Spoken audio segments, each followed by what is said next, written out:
Good morning to all of you.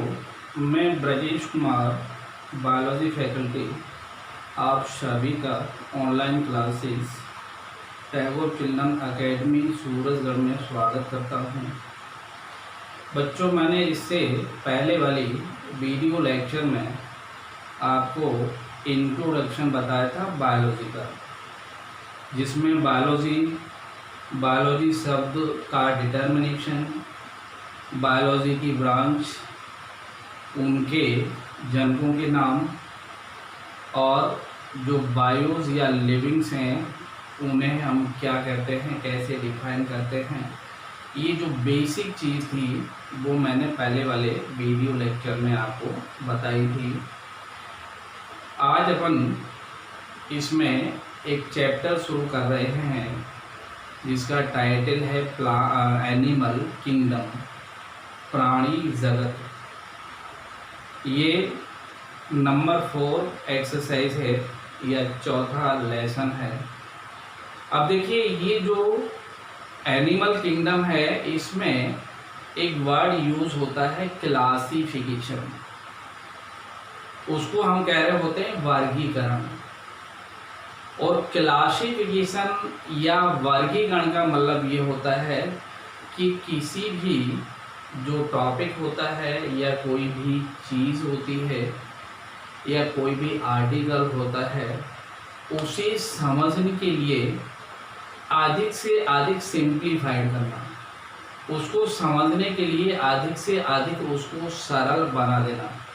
ठीक है, इसलिए हम क्लासिफिकेशन सबसे पहले किसी भी चीज़ का करने का प्रयास करते हैं।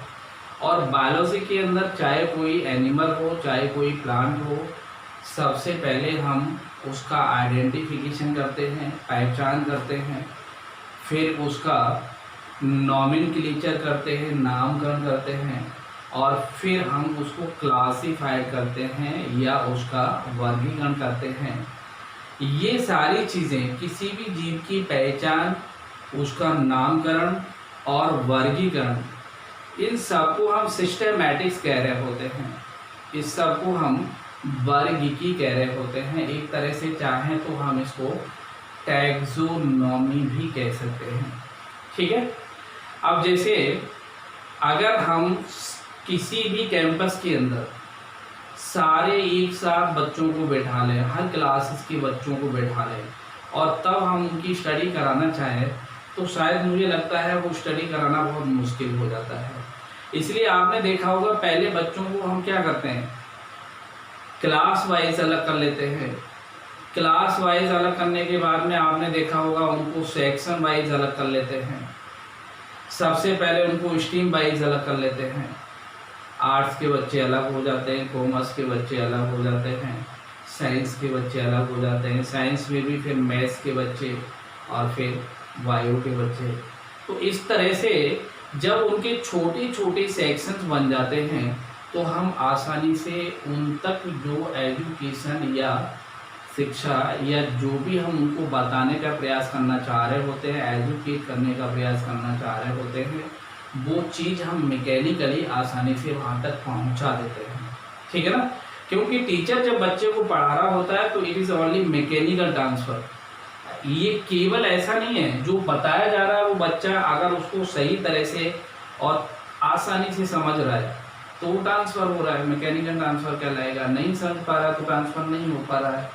अब देखिए, यहाँ पर मैं कहने का मतलब ये था, मेरे कहने का जो अभिप्राय है वो ये है कि वर्गीकरण का मतलब ये होता है कि जो हमारी नेचर है, इस नेचर के अंदर बहुत सारे जीव हैं, लाखों करोड़ों की संख्या में जीव हैं। अगर इन लाखों करोड़ों की संख्या में पाए जाने वाले जीवों को हम एक साथ अध्ययन करना प्रारंभ कर दें तो शायद संभव नहीं होगा। इसलिए हम क्या करते हैं, उन सभी जीवों को उनकी समानता और असमानता के आधार पर अलग अलग समूह में वर्गीकृत कर देते हैं। अर्थात जो वर्गीकरण है उसकी जो परिभाषा है वो क्या होती है, जीवों को उनकी समानता एवं असमानताओं के आधार पर समूहीकृत करने की क्रिया वर्गीकरण कहलाती है। जैसे अगर आपको हरे प्लांट दिखाई दे रहे हैं, हरे रंग के जितने भी हैं वो सारे आपने प्लांट्स में रख दिए। जिनमें आपको क्लोरोफिल नजर नहीं आ रहा है वो सारे आपने एनिमल में उठा के रख दिए। तो सामान्य रूप से जो समानताएं होती हैं या जीवों में जो असमानताएं होती हैं उनके आधार पर हम उनके समूह बना देते हैं, वर्ग बना देते हैं, और इसीलिए इसको हम समूहीकरण कह देते हैं। अर्थात समानता एवं असमानता के आधार पर जीवों के समूहीकरण की क्रिया को ही वर्गीकरण कहा जाता है। ठीक है। इसके पश्चात आता है इसका, अगर आप इंट्रोडक्शन वर्गीकरण का देखेंगे तो सबसे पहले एक वैज्ञानिक जो मैंने आपको पहली वाली वीडियो में भी नाम लिया था, अरिस्टोटेल, इन्होंने ही जो जीव थे उन जीवों को रक्त के रंग के आधार पर, ब्लड के कलर के आधार पर दो समूह में बांट दिया। एक समूह उन्होंने बना दिया एनाइमा और एक बना दिया इनाइमा। एनाइमा समूह में उन्होंने उन जीवों को रखा जिनमें पाया जाने वाला रोधिर लाल रंग का नहीं होता है, और इनाइमा में उन जंतुओं को रखा जिनमें रुधिर का रंग कैसा होता है, लाल। और उनको भी उन्होंने कितने भागों में बांटा, दो उप समूह में बांट दिया, जिसमें एक आ गया आविपेरस और एक आ गया बेबीपेरस। बेबीपेरस को जरायुज कह रहे होते हैं, अर्थात वे जंतु जो बच्चे देते हैं, जिसमें मनुष्य है, पशु आते हैं, अन्य स्तनीय प्राणी आते हैं, और अंडयुज के अंदर वे जंतु रखे गए जो अंडे देते हैं, जिसमें पक्षी आते हैं, सर्प आते हैं, मछलियां आती हैं, या उभयचर आते हैं, जिसमें आप मेढक का नाम ले सकते हो, हायला का नाम ले सकते हो, जीनोपस का नाम ले सकते हो। ठीक है, टोड मेढक का नाम ले सकते हो। ठीक, तो इस तरह से हम इस चैप्टर को आसानी से आरंभ कर सकते हैं, शुरुआत कर सकते हैं। ठीक, सबसे पहले एनिमल किंगडम का इंट्रोडक्शन।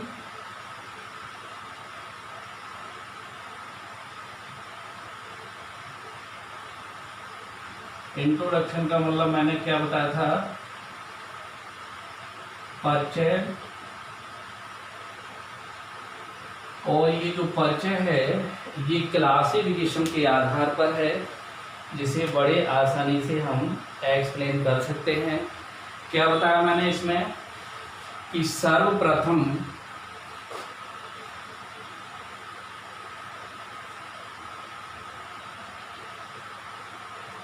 अरस्तु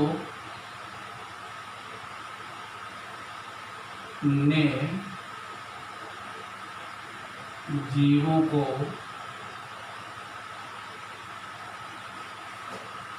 रुधिर या रक्त कह सकते हो के रंग के आधार पर, किसके आधार पर, रंग के आधार पर दो भागों में बांटा।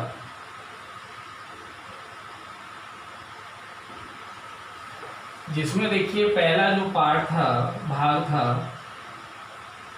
वो था एनाइमा। एनाइमा। और दूसरा जो पार्ट था वो था इनाइमा। ए और ई का ही अंतर है केवल।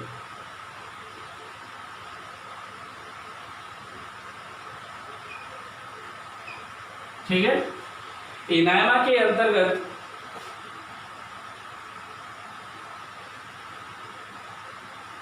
वे जंतु समूह आते हैं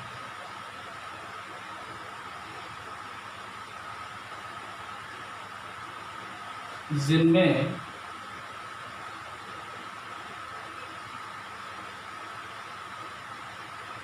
रुधिर लाल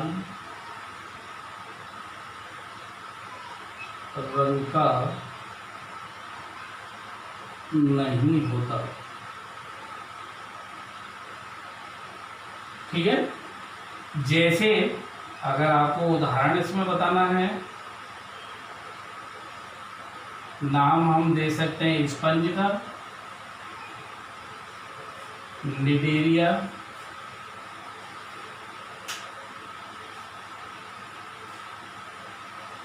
निडेरिया के बाद में मॉलस्का, जिसमें सीप, घोंगे वगैरह आते हैं, और आर्थ्रोपोडा,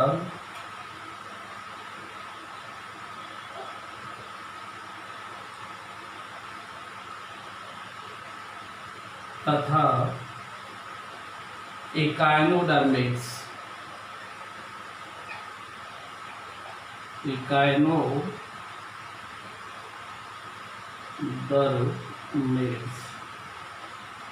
अब ये देखिए सारे नाम आप पहली बार सुन रहे होंगे, सुना होगा छोटी छोटी क्लासेस में वैसे।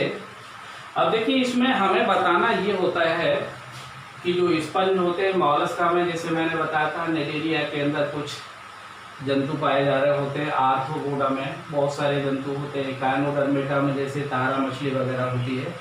इनमें देखिए रुधिर का रंग लाल नहीं होता, इसलिए इनको अरस्तु ने किसके अंतर्गत रख दिया? एनाइमा समूह के अंतर्गत। लेकिन वे जंतु जिनमें रुधिर का रंग लाल होता है उनको किसके अंतर्गत रखा गया? उनको रखा गया एनाइमा के अंतर्गत। अर्थात जो एनाइमा है इसमें क्या बताओगे? इसमें वे जंतु समूह आते हैं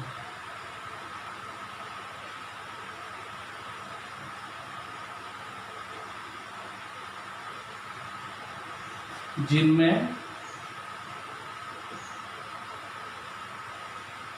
रक्त लाल रंग का होता है।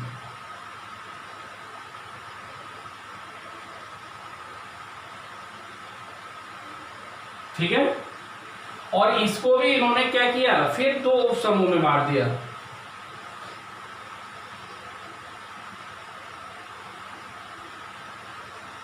एनाइमा समूह को दो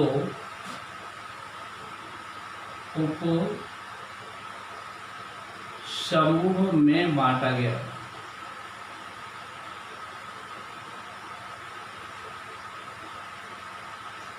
पहले दो समूह बनाए, एनाइमा और एनाइमा, और एनाइमा को भी क्या किया इन्होंने? दो उपसमूह में बांट दिया। इसमें दो उपसमूह जो बताए इन्होंने वो कौन कौन थे? जिसमें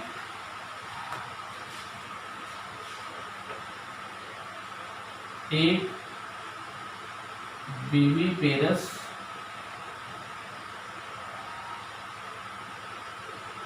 इसको कह रहे होते हैं जरायुस,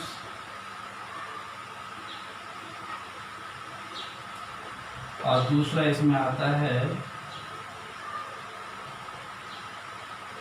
ओविपेरस, इनको कह रहे होते हैं अंडियुस।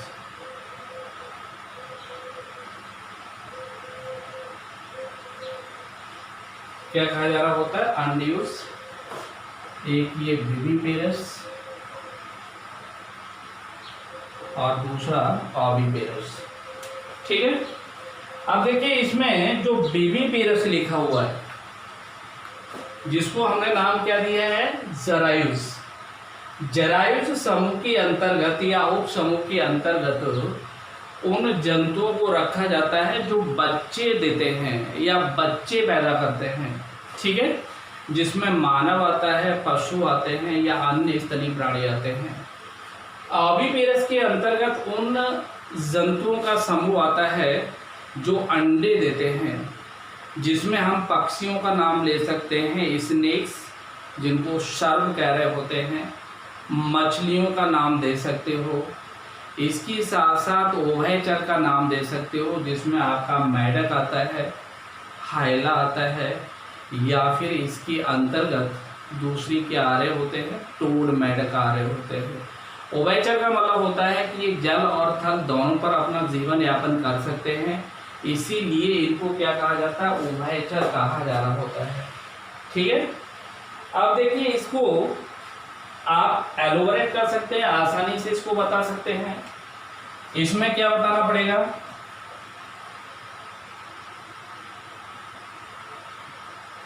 इस उप समूह के अंतर्गत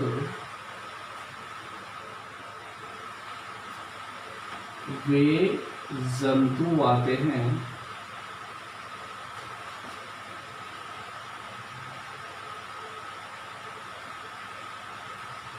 जो बच्चे देते हैं। ठीक है, जैसे जैसे का मतलब है, आप चाहो तो यहाँ पर उदाहरण के रूप में लिख सकते हो। उदाहरण में यहाँ पर हम मानव का नाम दे सकते हैं, तो पशुओं का नाम दे सकते हैं, तथा अन्य स्तनी प्राणी।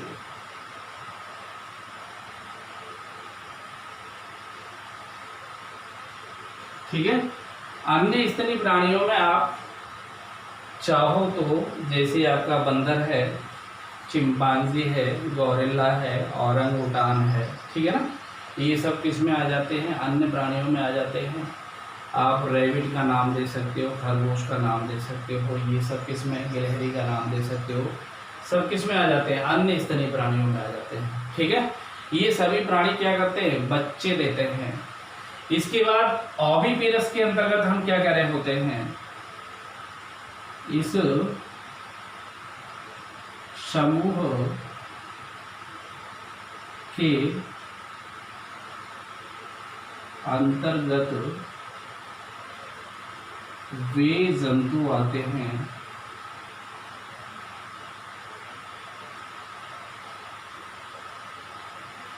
जो अंडे देते हैं।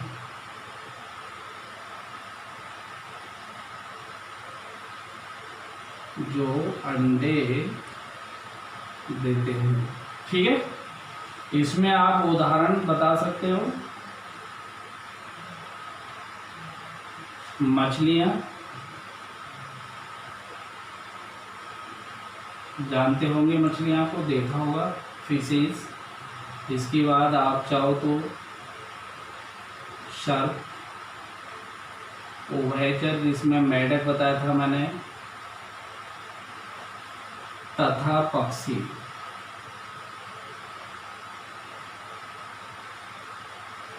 या फिर सर्प के अलावा यहाँ पर अन्य सरीसृप भी लिख सकते हो, जिसमें आपकी छिपकली वगैरह भी आ जाती है। ठीक है, क्लियर हो गया।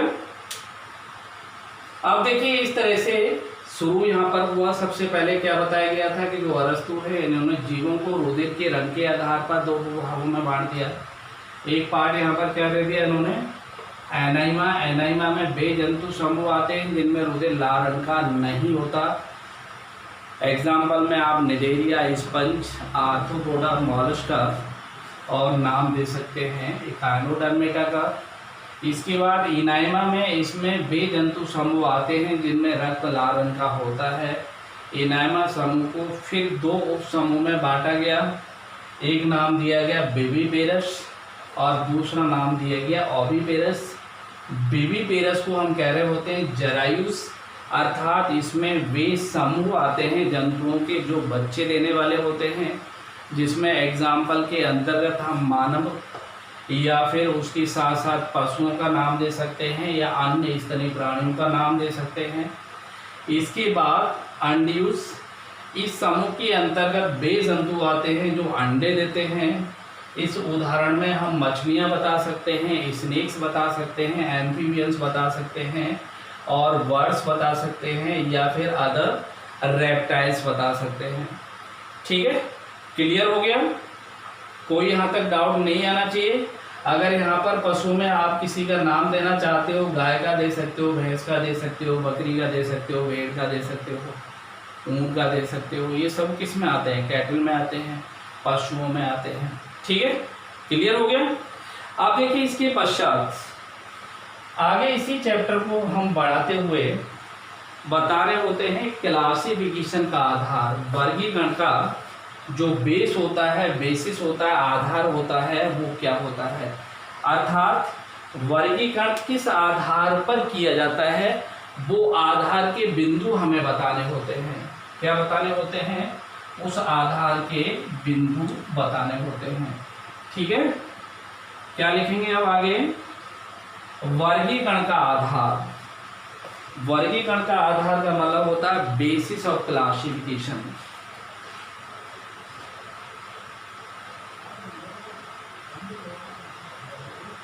बेसिस ऑफ क्लासिफिकेशन,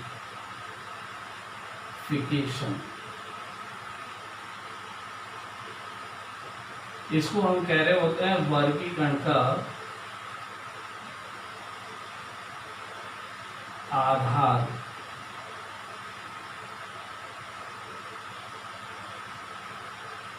किस आधार पर वर्गीकरण किया जाता है, ये बताया जाता है यहाँ पर। ठीक है, तो वर्गीकरण का आधार। अब देखिए जो वर्गीकरण का आधार है, ये कुछ बिंदुओं पर निर्भर करता है। किस पर निर्भर कर रहा होता है? कुछ बिंदुओं पर, जिनको हम आधार मान करके वर्गीकरण करते हैं। अर्थात हम लिख सकते हैं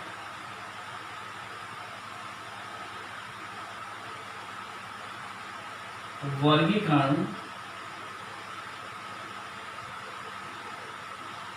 करने के लिए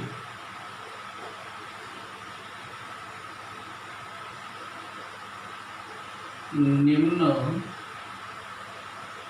बिंदु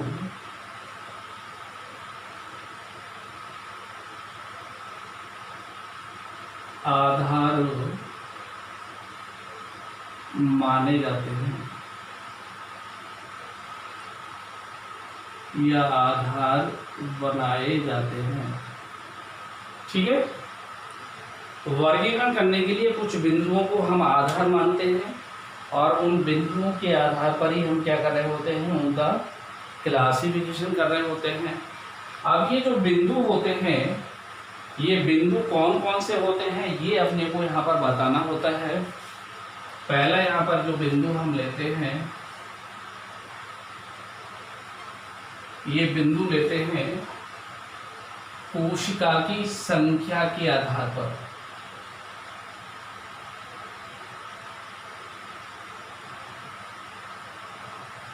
कोशिका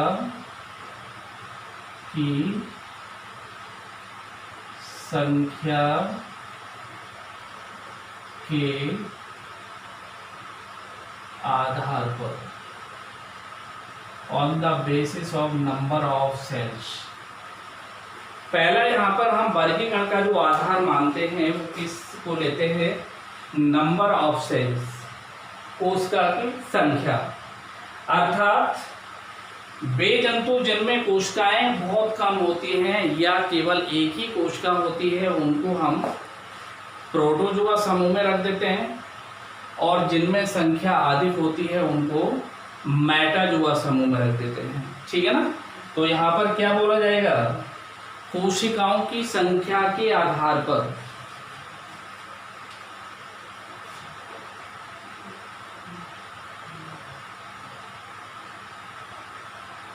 कोशिका की संख्या के आधार पर जंतुओं को या जीवों को लिख सकते हो, दो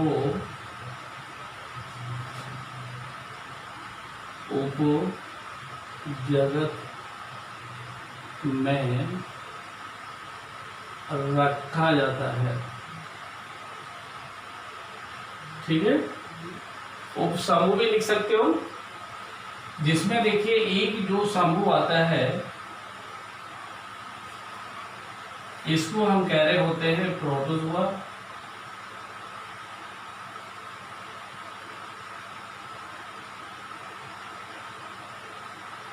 और दूसरा जो समूह आता है इसको कह रहे होते हैं मेटाजोआ।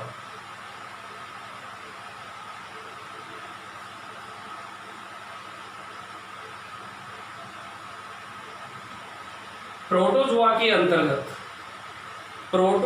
के अंतर्गत अधिकतर वे जंतु या जीव रखे जाते हैं जो एक कोष के होते हैं, ठीक है। अर्थात इसमें एक कोशिकीय जीवों को रखा जाता है।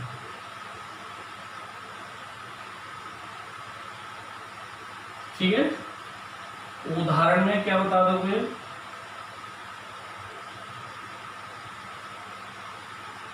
यहाँ पर आप चाहो तो किसका नाम दे सकते हो? अमीबा का, पैरामीशियम का नाम दे सकते हो।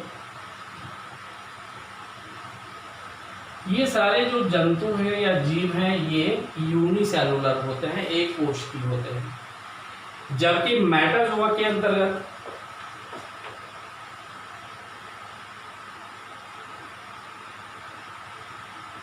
इसमें बहुकोशिकीय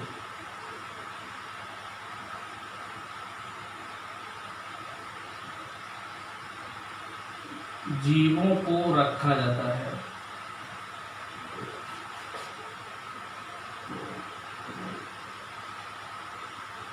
अर्थात कैसे जीवों को? जिनमें बहुत सारी कोशिकाएं होती है, सारे मल्टी सेलुलर बॉडी होते हैं, शरीर बहुत सारी कोशिकाओं से मिलकर बना होता है। उन्हें हम किस में रखते हैं? मेटाजोआ में। तो इसमें आप स्पंज से लेकर मानव समूह तक, ठीक है, क्या होगा ये? एग्जाम्पल, उदाहरण। स्पंज के आगे जितने भी आते हैं नॉन कॉर्डेटा में, और उसके बाद में कॉर्डेटा में जितने भी आते हैं उनमें सबसे लेकर के कहाँ तक? मनुष्य तक या मानव तक, क्योंकि मानव टॉप पर होता है, सबसे विकसित प्राणी होता है, इसलिए जंतुओं में सबसे टॉप पर या शिखर पर हम किसको रखते हैं? मानव को रखते हैं। ठीक है, क्लियर हो गया? किस आधार पर बता दिया? ये कोशिका की संख्या के आधार पर। अब देखिए सेकंड जो पॉइंट है क्लासिफिकेशन का, मैंने ये क्या लिखा था? बेसिस ऑफ क्लासिफिकेशन, वर्गीकरण का आधार। पहला तो क्या मान लिया हमने? कोशिका की संख्या के आधार पर। अर्थात ऐसे जंतु या जीव जो एक कोश के होते हैं उनको तो प्रोटोजोआ समूह में रख दिया या प्रोटोजोआ उपजगत में रख दिया, और जिनमें बहुत सारी कोशिकाओं से बना हुआ शरीर होता है अर्थात बहुकोशिकीय होते हैं, उनको किस में रख देते हैं हम? मेटाजोआ में। ठीक है ना। और कोशिका का मतलब आप लोग जानते हैं, कोशिका का मतलब होता है जो शरीर की मूलभूत इकाई होती है, शरीर की सबसे छोटी इकाई होती है, उसे हम क्या कह रहे होते हैं? कोशिका कह रहे होते हैं। कोशिका से बहुत सारी कोशिकाएं बनती हैं, बहुत सारी कोशिकाएं ऊतक बना लेती हैं, ऊतक अंग बना लेते हैं, और जो अंग हैं वो मिल करके अंग तंत्र बनाते हैं, और जब अंग तंत्र बन जाता है तो एक संपूर्ण शरीर बन जाता है, चाहे वो संपूर्ण शरीर जंतु का हो और चाहे वह संपूर्ण शरीर किसका हो? पादपों का हो। ठीक है। अब जैसे हम बात करें, हम यहाँ कोई एक रूम के अंदर आप हैं, अब इस रूम की अगर आपको पूछा जाए कि क्या इकाई होगी, तो इस रूम की इकाई के लिए आप क्या बताओगे? रूम की इकाई के लिए आपको बोलना पड़ेगा ब्रिक, ईंट। अगर इसमें ईंट नहीं रखी होती तो इतना बड़ा मकान थोड़ा ही बन जाता। इसका मतलब है ईंट इसमें किसका काम कर रही है? छोटी संरचना का, मूलभूत संरचना का। ऐसे अगर आपसे पूछा जाए कि बताओ भाई स्कूल की इकाई क्या होगी, तो स्कूल की इकाई के अंदर हम किसको लेंगे, रूम को लेंगे। एक रूम उसमें इकाई का काम कर रहा है, और तब इतना बड़ा कैंपस बना हुआ है। रूम की इकाई क्या होगी, एक ईंट होगी जिसको हम ब्रिक कह रहे होते हैं, ठीक है ना। तो इसीलिए हमें पता होना चाहिए कि चाहे जितने भी एनिमल हों और जितने भी प्लांट हों, कोई भी प्लांट, पादप या फिर कोई भी जंतु, ये इनका जो शरीर होता है ये कोशिकीय होता है, अर्थात कोशिकाओं से बना होता है, सेलुलर बॉडी होती है। तो इसलिए पहला यह क्लासिफिकेशन का आधार जो माना है वो क्या माना है, कोशिकाओं को। जिन जंतुओं में कोशिकाएं एक या कम संख्या में हैं, अर्थात यूनिसेलुलर हैं, एक कोशिकीय हैं, उनको हमने प्रोटोजोआ के अंतर्गत रख दिया। इसमें जैसे अमीबा है, पैरामीशियम है, बैलेंटिडियम है, ओपेलाइना है, ठीक है ना, बॉडीसेला है। इसके बाद में अगर मेटाजोआ की बात करें तो इसमें ये कहा जाता है कि सारे के सारे कौन से जीव आते हैं जो बहुकोशिकीय होते हैं, बहुत सारी कोशिकाओं से शरीर बना होता है, और वो स्पंज से लेकर के कहाँ तक आप बता सकते हो, मानव तक बता सकते हो, ठीक है ना। तो इसीलिए यहाँ पर जो वर्गीकरण है उसका आधार सबसे पहले हम किसको मानते हैं, कोशिकाओं की संख्या को। और कोशिका मैंने अभी बताया था क्या होती है, शरीर की सबसे छोटी इकाई होती है, मूलभूत इकाई होती है। अर्थात हम कह सकते हैं कि कोशिका किसी भी जीव की शरीर की क्रियात्मक एवं संरचनात्मक इकाई होती है, अर्थात उसी से संपूर्ण शरीर का फॉर्मेशन होता है। अगर उसमें सेल ही नहीं होगी तो फॉर्मेशन नहीं हो सकता। और सेल के बारे में सबसे पहले सन 1665 में एक वैज्ञानिक थे रॉबर्ट हुक, उन्होंने बताया था, उन्होंने ही कहा था कि कोशिका पाई जाती है, उन्होंने ही सेल का आविष्कार किया था, कोशिका की खोज की थी। इसलिए हम जो भी जंतु और पादप हैं उनके शरीर को सेलुलर या कोशिकीय मानते हैं, ठीक है, ओके।